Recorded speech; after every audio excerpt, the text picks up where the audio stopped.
Dalam lubuk hati yang paling dalam, sungguh saya ingin menyampaikan, kami sudah 9 tahun bekerja sama. Bagi kami, Ibu Menteri Keuangan itu jujur kami sampaikan adalah guru kami, sahabat kami, mitra kerja kami.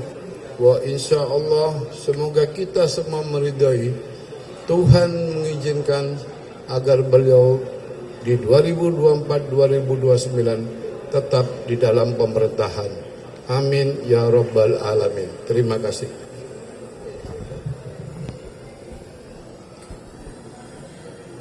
Terima kasih Pak Said, kecuali bagian yang paling akhir tadi ya. Alhamdulillah hari ini kami telah menyelesaikan tugas konstitusi. Saya sebagai Menteri Keuangan, Wakil Pemerintah bersama Menteri Bappenas, Menteri Hukum dan HAM, dan Gubernur BI di dalam terus kita menyusun APBN 2025 yang merupakan APBN transisi karena disusun oleh pemerintah saat ini untuk dilaksanakan oleh pemerintah terpilih dari pemilu 2024 yang lalu. Kita semuanya terus melakukan komunikasi dan konsultasi politik untuk mendapatkan arahan sehingga APBN 2025 bisa mengakomodasi seluruh prioritas pemerintah baru, namun pada saat yang sama tetap waspada terhadap berbagai risiko seperti geopolitik, terjadinya berbagai gejolak, perlambatan dari perekonomian besar seperti di Amerika Serikat, RRT, Eropa, serta tajamnya fragmentasi global dalam bentuk perang dagang. Inilah yang kemudian mendasari kami untuk menyusun APBN 2025 tetap hati-hati waspada namun optimis dan juga mampu mengakomodasi kebijakan prioritas pemerintah terpilih. APBN 2025 seperti saya sampaikan dirancang untuk menjaga stabilitas, inklusivitas, dan keberlanjutan.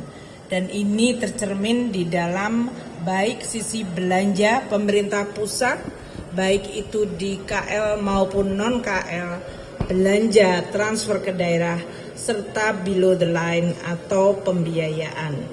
Kami juga menggunakan instrumen penerimaan seperti pajak, bea dan cukai, serta PNBP untuk mendorong stabilitas, inklusivitas, dan keberlanjutan. Pemerintah telah sepakat dengan asumsi makro yang tadi telah dibacakan, jadi saya tidak ulang. Dan kita tentu memahami bahwa berbagai indikator pembangunan juga sama pentingnya, seperti penurunan tingkat kemiskinan, tingkat pengangguran, dan juga ketimpangan.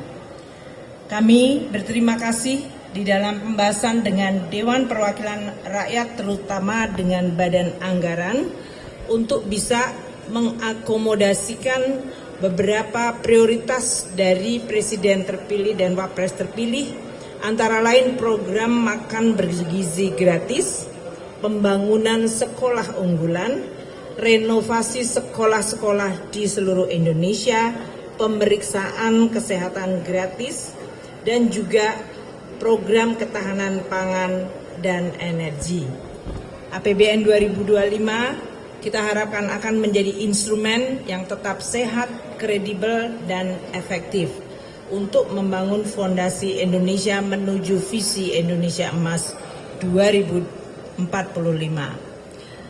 Banyak fokus di dalam APBN yang selama ini telah kita sampaikan dan akan diteruskan, yaitu collecting more, spending better, prudent, serta inovatif financing. Penerimaan negara dijaga pada 3005,1 adalah keseimbangan antara meningkatkan kapasitas APBN membiayai program-program penting, namun juga menjaga kondisi dan iklim investasi.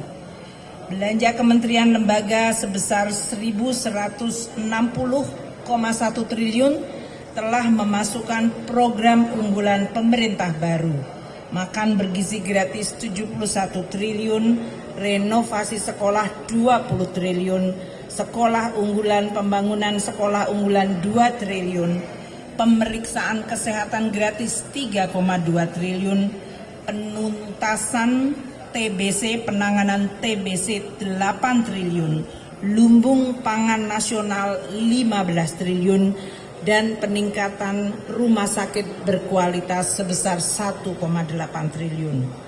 Untuk transfer ke daerah 919,9 triliun adalah untuk menciptakan sinergi harmonisasi kebijakan pusat dan daerah dan meningkatkan kualitas belanja produktif dan perbaikan local taxing power, sehingga kemajuan daerah akan semakin diselaraskan, yang tertinggal bisa mengejar lebih cepat, sehingga daerah-daerah makin mengalami konvergensi kemajuan.